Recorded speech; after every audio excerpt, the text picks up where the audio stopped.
Hi and welcome to this Yano video recipe. We upload a new recipe every single day, so make sure you're subscribed to not miss out. Today we're making baked tortilla chips. Before we start, take a look at the link in the description below. You can order the pre-measured ingredients to cook this recipe at home. Before you start, preheat the oven to 180 degrees. Carefully cut each tortilla wrap into 8 equal wedges. Now mix together the oil and lime juice.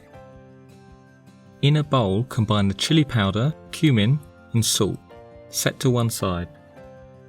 Place the tortilla wedges on the baking tray in a single layer. Gently brush them with the lime and oil mix.